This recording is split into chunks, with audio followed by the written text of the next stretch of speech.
Good morning. Can everybody hear me? Yes. Excellent. Thank you guys for coming this morning. I was happy to drive up here. It's a beautiful day. I have a little bit of a gimpy foot, so I'm just going to stay seated while I'm doing my part of the presentation. So before Kate starts on the presentation that talks about the programs, the program changes, and also... Would you state what your position is with Greenwaste? Absolutely. You gave us your names, but you did not give us your positions. Absolutely. Who you represent. My name is Emily Hansen, and I'm the Director of Business Development and Communications, and I've been with Greenwaste for about 11 years. So I've been here for a while. So what I'm hoping to do today, I know that there have been a lot of concerns and questions that have come up about the rate increase. So that's one facet of what I want to frame for the group today before Kate begins her presentation. And the other piece is why the program changes. Why are we making these changes? And so for the rate side of things, one of the things that we want to make sure to convey to you guys is that we know that it's a big rate increase that is going to be blended or smoothed in over the next It's an outrageous increase. Okay. Let's just make sure. What I would ask is if we can hold questions. No. It's important that you're respectful during the presentation, both when I'm speaking as well as when staff Try is it. speaking. But we're happy to answer any questions Okay. that you have. If you want to raise your hand, that would be fabulous. Okay. So we have been providing services. We know a lot of you were familiar with LAGCO, which was the prior provider, and the town went out to RFP prior to our taking over service, which was in 2008. What happens is when a town goes out for a bid for garbage services, all of the folks that are bidding for those services are given the data that has to do with the service levels, the customer counts, and any unique and special circumstances. So when we bid providing services for Los Altos Hills back in about 2006, 2007, we were reliant on the data that the prior hauler had provided to us. One of the things that is unique about the service that we provide is that we bear the entire risk as a company of the financial ramifications. So we don't have the luxury, if you want to call it that, of coming back to the town and saying, hey, the data that we received wasn't accurate. And we found all of these unique circumstances, and so we want to come back and we want to raise your rates. That's not something that is what we'll say kosher in this industry. The benefit of having a franchise agreement that covers a longer period of time, whether that's 10 years or that's 15 years, is that the town, on behalf of its constituents, pushes that risk onto the hauler. So that if we underbid, for example, or if we bid and the circumstances were different once we got into the field and started providing those services, that burden and that risk is on the company. So we have opened our books to the town, and the town is aware that for the last 10 years since 2008, we have not only not been making a profit, we've been taking a loss of about 3 to 5% each year since 2008. So one of the questions is, how on God's green earth could the costs go up so great? And it's not that the costs have changed, it has been our ability to charge for the services. And that has been limited to an annual consumer price index, a CPI adjustment. So what's happened is over the last 10 years, our losses have continued to compound, but we stood behind our bid and we stood behind the services that we were providing to the town. And so when we had the opportunity to say, hey, can we true these things up? We want to be able to essentially rebid the services based on what we know today. And here are the costs to do that. We've provided that data to the town so that they've had the opportunity to look into and scrutinize the financial side of what we've been proposing. And then they put the burden on us to further sharpen our pencils. And so we were able to even further bring those costs down.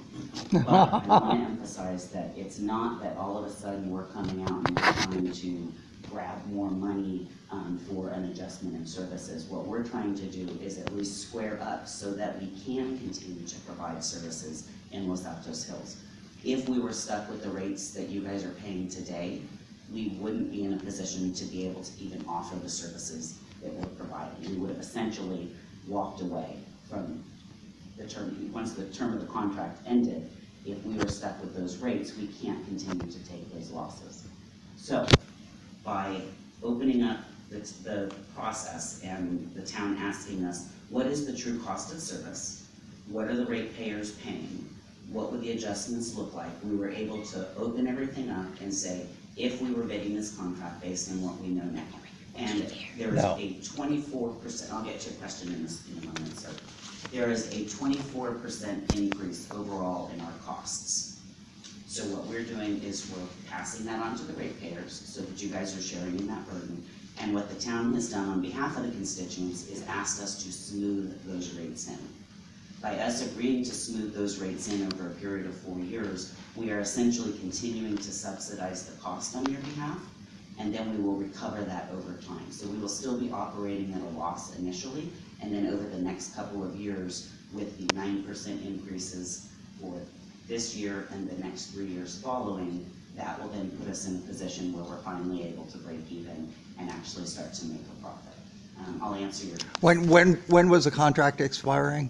The contract expires on July 1st of 2019. And we've been. No, of this year. Yeah, of this Okay. year. And another quick question. Many of us are equally or more concerned about the reduction of service, especially the door-to-door service, and I haven't heard you mention that. I was going to talk, yes, I will address that next. So there's two things I wanted to talk about before Kate begins her presentation. One is the rates, because I wanted you guys to understand a little bit of the background, and then the second piece is the changes in the services and why those changes are being made. So after Kate's presentation, I'm happy to answer any of the specifics about the rates, the rate adjustment, why we chose to smooth those rates in at the request of the town. The town also decided that they would forego their franchise fees for a couple of years to help smooth that impact, meaning minimize that impact. I also wanted to say that the CPI, if we were just under our normal contract this year, the CPI adjustment was 4.5%. So you guys are having a rate adjustment of 9%. The CPI normally would have been 4.5%, which is what, for example, Portola Valley and Woodside, your adjacent communities, that's a 4.5% increase. So really, at the end of the day, the overall rate adjustment is 4.5% above the consumer price index adjustment. Any other questions? How much per year was the town kickback from you guys? It was in Franchise the fee? $230,000 a year range. So the town used to get $230,000 from Greenwaste for the privilege of having you as a monopoly provider, and now they're foregoing that $230,000. They have chosen to do that, yes. Okay, thank you. And so what that means is that it's just not added on to your rates, so that's being absorbed in the rates. We will not charge that franchise fee, and we will not remit that franchise fee. So it essentially gets removed from the transaction for the first 4 years. But it's a net loss to the city of $230,000 a year. Yes. Another question? In the other local communities that you serve, are you having the same problem, or is it unique to Los Altos? The same problem in regards. You're funding money, you're losing money. No, these were our only, so Portola Valley, Woodside, and Los Altos Hills are the only contracts that we have that we've lost money, and we've lost money on all three of those since their inception. So you underbid. No, it's not actually that we underbid, we were reliant They were on- misled. Yeah, the hauler data, when we're bidding, the way that these contracts work is that we have to look, so utilities are very capital intensive. And so what we do is we bid a cost of service for year one, and we take into consideration the depreciation of our equipment and what we would have as our annual adjustments. Then we bring that back into a year one cost, and that's what we get held to in the contract. There are a lot of contracts that are a cost plus contract, which shifts the risk off of the hauler and back onto the ratepayers, so that if the hauler is not efficient in their operations, they could come back year after year and year after year and continue to ask for rate increases. The way that the franchise agreement is set up here, the burden again is shifted entirely onto us. We could have come back to the town and asked for special rate adjustments and opened up our books and said, here was the data that we had from the prior hauler, here's the actual level of service once we got out and actually started providing that service. We would like to request a cost increase, but something that's important to our company is to stand behind the bids that we make, even if the data is not as accurate as we had hoped that it would be. What is the total annual revenue you get from Los Altos Hills? Are you talking what it will be starting to? Currently? It's just over a little bit, just over 3 million. And that would actually be 3 million less the franchise fee, so $225,000 less of 3 million. I'm not really doing that. Thank you. Another question. Who do you think misled you? It wasn't an issue of being misled at all. What happens is the data that the previous hauler provides us, just like if we were to export the data from our customer service database, a lot of times what happens in the field, what happens at your house, for example, the driver may not actually ever get that information back to our customer service team and then back to the customer service database. So when Los Altos Garbage Company, LAGCO, prior hauler, provided us with that information, it was certainly not malicious. Who did or the data intentional. come from? Who did it come from? Did it come from the Hills or the previous provider, or? It's really a legacy database, so it goes from one hauler to the next. And especially for services that are not charged, there really isn't an incentive for all of the haulers to get exactly the data. So they don't know who's providing walk-on service, they don't necessarily know how many recycling carts are in the field. So what happens is they absolutely, every hauler does the best to give the most complete data package to the next hauler so that they can bid on services. But I really want to emphasize, we do not believe that it was malicious or intentional. It's just a product of this industry, is that as things change on the field, as one person moves out of a home and another resident comes in, sometimes those services change, and those service changes don't make it back to the database. One more question, then I want to talk about the program. Did you communicate your dissatisfaction over the term of the contract with the city of Los Altos Hills? Yep, we've been in communications with them. Okay, who did you contact, and when did you contact them? We've been working with the city manager for, gosh, at least 6 years on this. So for 6 years, you've told the city manager that you're dissatisfied with, We've never been dissatisfied. well, you've been losing money. Correct. That would be a dissatisfaction. So Well, not necessarily that dissatisfied to go to come back, but we were happier to be dissatisfied than to come back and do something that we don't believe is the right thing to do as a company. But And so for- that was the decision that But we for made. 6 years, you've been losing money? For Let 10 her finish years. it, Yeah. yes, please. Yeah. Yeah, because but- lot of the information you're asking, a lot of us are not interested. Let her finish what she. Okay. Okay, thank you. Great, and I do, thank you, and in kind of transitioning from the cost piece, I want to say that you guys have had the luxury of discounted rates for 10 years, and the luxury of having those over time compounded at a lower rate. We did include in the back, if you guys want on your way out, you can grab, we have a rate comparison, a regional rate comparison, and you guys actually do enjoy much lower rates than most other communities in the area, and receive a lot more service than other communities in the area for those rates. So as far as the program changes, one of the things that we were faced with as a hauler is we are regulated by Cal Recycle, which is a state agency, and they provide all of the guidance on how we handle materials, where we bring materials, what we do with those materials, how we collect those materials, how often we collect those materials. Cal Recycle doesn't have a strong enforcement arm. So they've, over the years, put out different mandatory recycling ordinances, for example, and they don't really have any teeth in their regulations. They know that they don't have any teeth in their regulations, so about a year and a half ago, they engaged the Air Board. And some of you may know that in the state of California, one of the strongest enforcement arms is the Air Board. So the Air Board and Cal Recycle got together, and they rolled out what's called SB, Senate Bill, SB 1383. They're in final rulemaking right now. The Senate bill was approved, but after they approve the general guidance, they go into what the actual statutory language is going to read and what the flexibility and restrictions are going to be. And one of the things that we're faced with, both as a hauler and processor, is that they're making drastic changes to what we can and cannot do as a hauler. Kate's going to cover this in her presentation to you guys, but everything that we collect from the town, we process that material. Nothing goes directly to landfill. When we did the contract back in 2008, we also heard very loud and clear that it was important that the hauling company minimize road impacts, whether it's a private road, whether it's a public road, whether it's a driveway, minimize the carbon footprint of our operations, which meant try to strategically route things in a way that we travel the fewest vehicle miles and that our trucks spend the least amount of time here as possible so that it causes the least impact. In doing that, what we did is we set up a collection and processing system that most hauling companies and processors cannot do. They don't have the luxury of doing it because they don't own and operate the facilities that we do. So what we do in Los Altos Hills and also Portola Valley and Woodside historically is we have you putting out 3 containers. So at your curb or at your home, you're putting out a gray container, which is in garbage, a blue container, which is recycling, and then a green container, which we call compostables.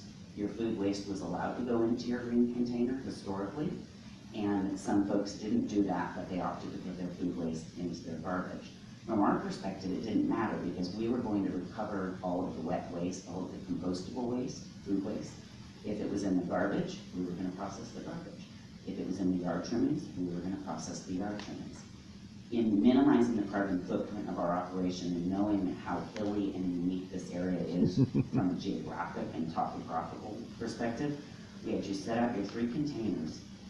And for the small trucks, what happened is when the truck went by, they would collect recycling on one side of what's called a split body vehicle.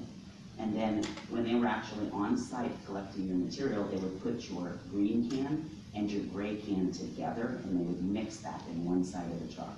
So that one truck comes onto your property, they put your gray container and your green container together in one side, and they put your recycling or your blue container on the other side, so that you only have what we call one vehicle pass to collect your materials. The state of California no longer allows us to do that.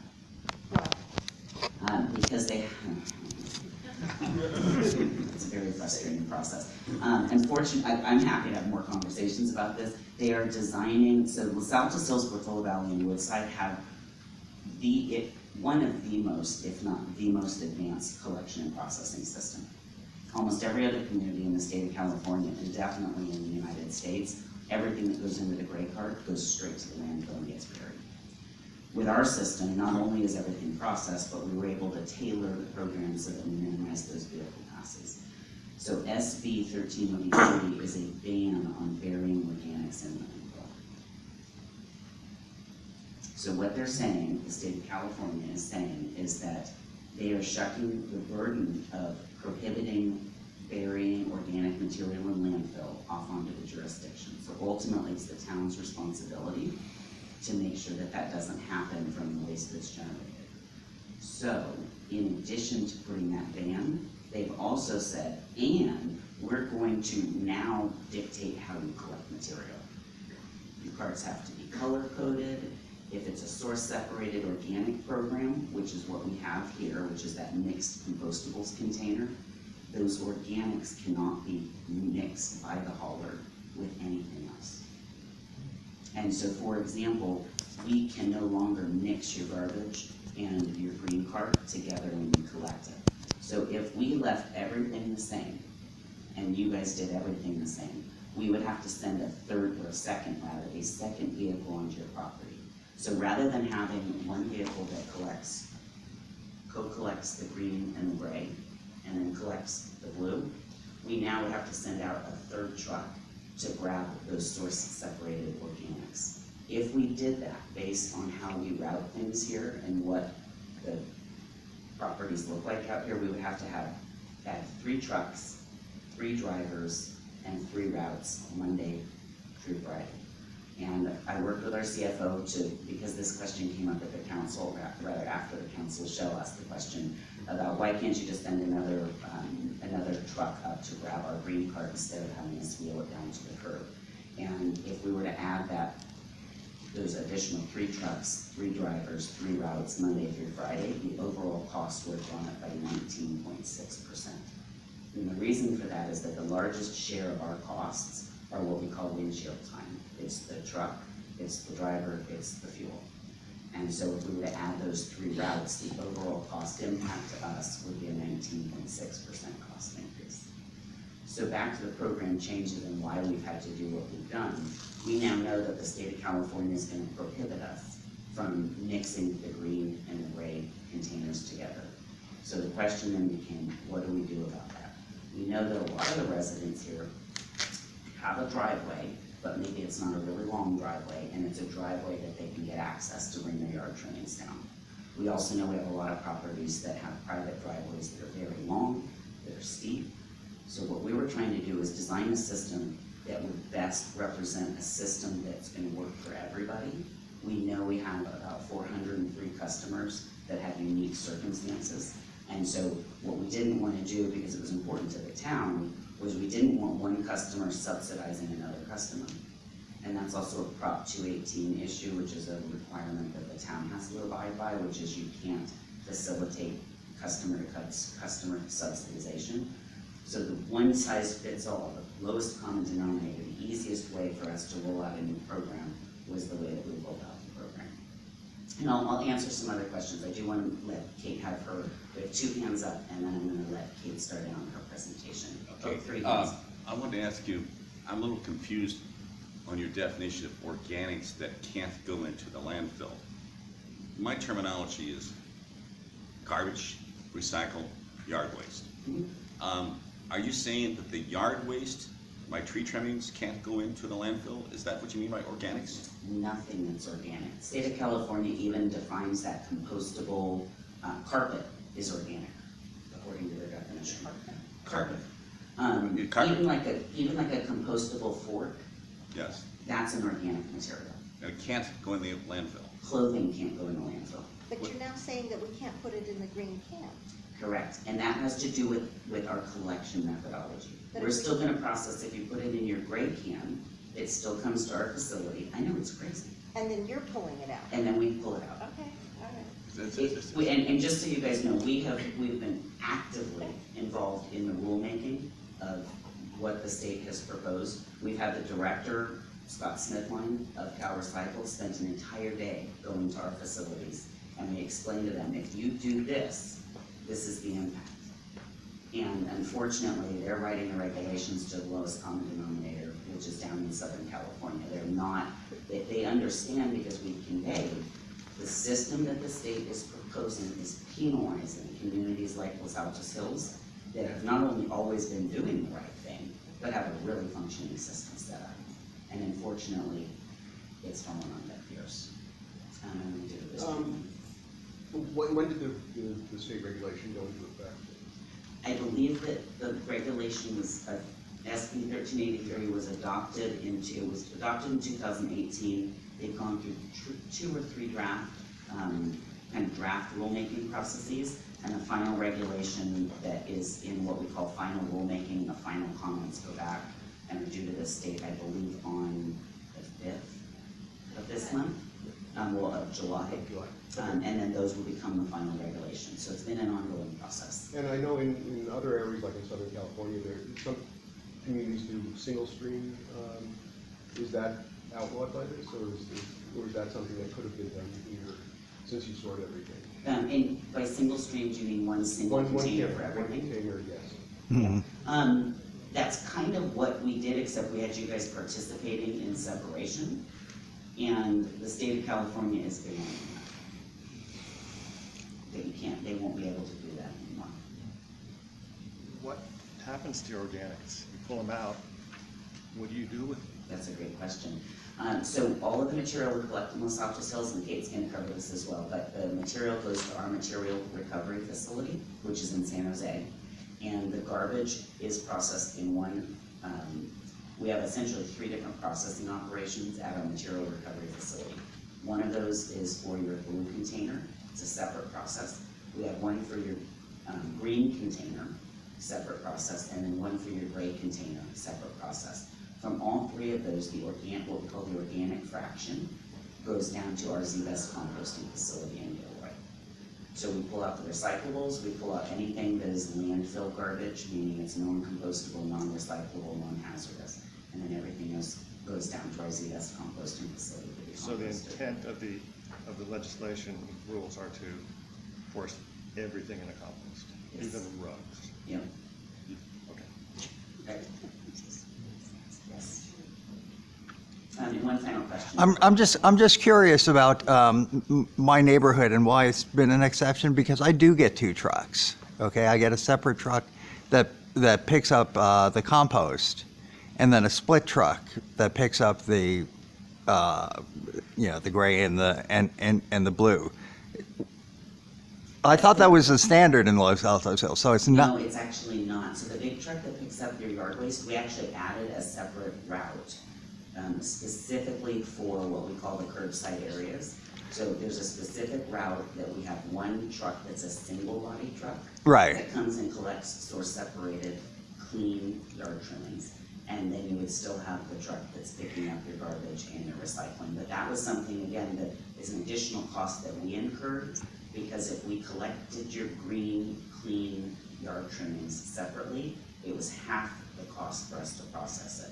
So- that was- so my neighborhood is different than other neighborhoods in that, so how did that decision get made? in what regard? Well, that I've got two trucks that's doing it the way you're going to do it. Well, anybody that's on a curbside route is still gonna see their little truck go by.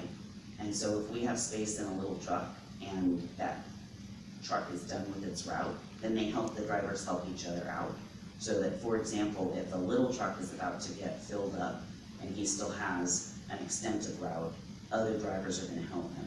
If we send out that yard trimmings truck that's a single compartment truck, so it doesn't have a split in it, if we send out that single compartment truck and he can help relieve the burden of the little truck, then the little truck can drive his route for longer before he has to go back to San Jose. I think the question is, so there has been neighborhoods where curbside has been mandatory and you're adding, because they won't pick up, I had to pay an extra fee for somebody to drive down my driveway.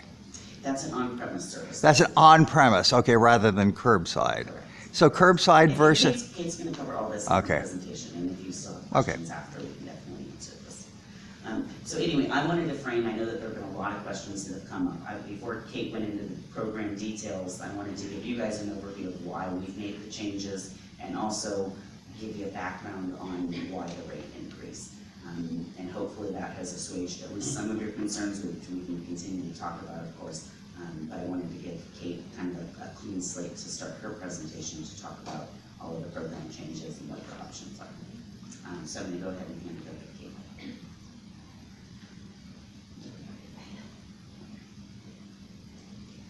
Okay, so Emily has set the stage for how we got to where we are today.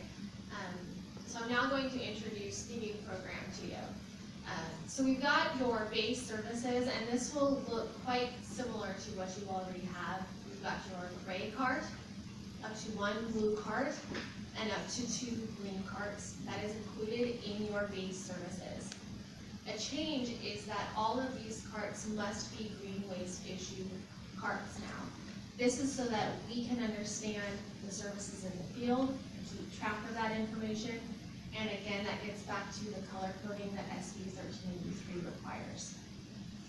You can hold on to your personal cans and carts for incidental additional services, but your weekly collection must be in the Greenwaste issued carts. Now we'll run through each of those individual carts to understand what's available to you and what gets placed in those containers. So your gray cart establishes the rate you pay for the base services, and this remains the same as to how you were paying for your services before, in terms of you pay by the size of your gray cart. You have a 20-gallon, 32, 64, and 96 available to you to choose for that service level. Right there we've got a 32. And we're going to go over what material goes into this gray cart. And some of you may do some sorting changes based on what goes in there now. So you will be placing your food waste in this gray cart, any type of food waste. You got any soiled paper you will place in your gray cart. And then any other miscellaneous garbage, that includes styrofoam, these mixed materials like Capri Sun or snack packaging. Any of that material goes into your gray cart. And then you'll also place cartons. These gable top cartons are aseptic packaging. That will all go into that container as well. Sorting question about the gray cart? Yeah. What is the best way for us to put those in the cart? I mean, I don't think most of us would just put it in loose like that, so paper bag is better? You can do a paper bag, you can do a plastic bag, you can do a compostable bag. That cart does go to our sorting facility, and we have bag carriers at that facility. So there's really not many restrictions on how you place that, however works best for your household. Okay, with the new base services, you will have up to one 96-gallon blue cart included with your base service. Important for this cart, all recyclables must be clean and dry. And the materials that go in there, metal, glass, plastic, and any paper, and this is clean and dry paper. What happens when this stuff is not clean or dry, like toss a partially used water bottle in? So it's important to make sure your water bottles, your soda bottles are empty, get the ketchup out of the ketchup container. I'm not sure if you've heard about National Sword, with the restrictions in China, and there are much higher standards for the recyclables now. So it is exceedingly important for those recyclables to be clean and dry to ensure they actually do get recycled. But what happens when you put a half empty? It will ruin some of the product in there and we won't be able to recycle it. So that will not be sorted out for recycling. It becomes a contaminant. So if it's not clean and it's not dry, you put it in the gray cart. Correct. What kinds of metals? What kinds of metals? Just cans, or is it like, wire, Wire small hangers, we want those to electrical be bundled. We want to bundle any wire hangers, but predominantly any metal can go into the recycling. electronic devices? Electronic devices with some restrictions, Emily, I don't know. So for electronics, you can, as long as it fits inside your cart, but not things like a computer tower or a laptop or a monitor. And the reason for that is that there's potentially lead and mercury in those, and we don't want those to get compacted inside of our truck. So for those, we will pick them up and as part of your on-call cleanup, which is a twice annual when you can call us and say you have some additional items that you'd like to get picked up, and that's for no additional charge. Also, with regard to the metals, it's pretty much any metal that can fit inside the container, even things like automotive parts, as long as the fluids are drained from them. So you could put a vehicle rotor in there, you can put a wire rack if it's gonna fit in there, anything that's loose or tangly, like Kate was saying, metal coat hangers, for example, we'd appreciate if you could bundle those and wrap them somehow so that when they get to our facility, they don't spread out and create a big, like, coat hanger snake that's difficult for us to retrieve. Just to I get read clarity, something, an assembly like, say, garbage disposal, can that go into that? Yeah. Okay. I read And recently propane tanks, as that, long as they're empty. that recycles don't want flimsy plastic, like the newspaper comes in, and they don't want plastic forks from fast food restaurants. Do you have any position on that? The film plastic, we will accept if you bag it into a bag. The plastic forks, those are too small to be captured in our system, so unfortunately that does need to go into your gray cart. Okay.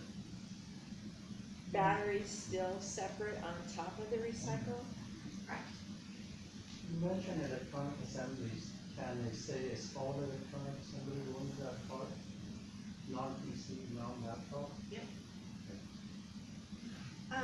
So if I take the time to wash out my, cans or plastic bottles or whatever, and so they're clean, but they're wet, they're going to wet everything else in the blue can.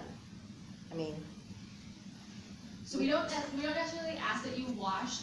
Sometimes you can wipe, scrape. You can get down towards it. I know this has been a challenge throughout. It's a big change, but unfortunately, unfortunately, recyclables do need to be clean in order to be recycled right, at the end. so I tend not to throw the ones that, peanut butter jars, I don't put them in the recycle can, because Those ones are definitely tough. I mean, you run them through the dishwasher and they melt, so, so, but I'm just saying, everything means that if I've got in my blue can, if I have these things, and there's also cardboard, clean cardboard in there, or the newspaper or something like that, everything gets wet because I have just very meticulously washed things out.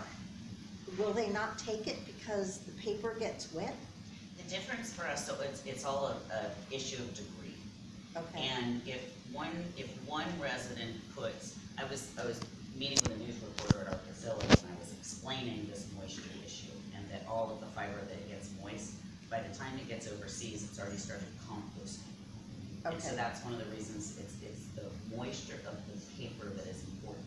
So you bring up a good point, which is, well, if I put my containers that have some liquid into my mixed recycling container, now that paper is going to absorb that moisture. Right. And you're absolutely correct. The difference is if you rinse something and lightly shake it and then put it in, it's going to, for the most part, air dry. The challenge comes in when I was meeting with a newspaper reporter, we were out on our tip floor, which is where all the recyclables get dumped, and there was a, one of those large crystal geyser, I think, water bottles that's about this big. It's got like a handle and it's a jug. The whole darn thing was full, all the way to the top with liquid, and it was in the recycling bin. So Okay. that goes through our system and it gets compacted in a truck. That one bad apple of that container can get everything wet. So the incidental moisture is not a problem at all. We want you to get them as clean as possible, shake them, get the moisture out. If you have a tin can, you know, a soup can, and you rinse it and just kind of give it a little thump shake and then put it in, that's gonna be fine as far as moisture goes. For peanut butter, for mayonnaise, for jam, for yogurt, just scrape it with a spatula. You don't even have to rinse it. and that's clean enough for China? It is. Okay, and you are still sending your recyclables out of the country? A lot of them out of country, we have a lot of domestic market. We can talk more about the recycling stuff, because this is important for us to convey since we have a captive audience. But we haven't sent anything to China, but we are sending it to other countries, and for most of our plastics, we currently have a domestic market for them. And I'm gonna pass it back to Kate. I have one question. Coffee grounds, paper is the coffee filter, and then the coffee grounds. Then I put it in under the original, my plastic container. Where does that go? It's a paper and where does that go? It would go into your garbage container, we would collect it, and then we compost it. So that still goes exactly where I put it. Thank you. Like black plastic, used aluminum foil that's super greasy, or like, and then foil that's not super greasy, where do those go? Where do those things go, like black plastic foils? Some places don't take the black plastic, do you guys take it? That can go in the recycling. As a foil is really covered with food. I know, like if you take it off the casserole and covered with cheese, that's not going to be clean. If it's a clean foil, that's going to just ball it up. In the recycling? Yes. So I'm gonna interfere just for a moment, or interject rather. The challenge and the good part about the way we collect in Los Altos Hills is that even if you put it in the wrong container, it all comes to our facility, and if it's recyclable that we can recycle, we're gonna grab it. And even if you put the coffee grounds in the wrong container, it's still ending up at our facility, and we're gonna be able to capture that. What we want is we want for the clean recyclables to go into the blue container, but even if something like foil with cheese or the greasy pizza box, no matter what container it goes in, it comes to our facility and we have to figure out what to do with it. The highest chance for recyclability is if you clean it and you put it in your blue part, but at the end of the day, it's gotta go in one of your containers, and that container contents are gonna come to our facility. Do you plan to publish something similar to the discussion we're having in the way of guidelines? It would be very helpful to capture the discussion that's being.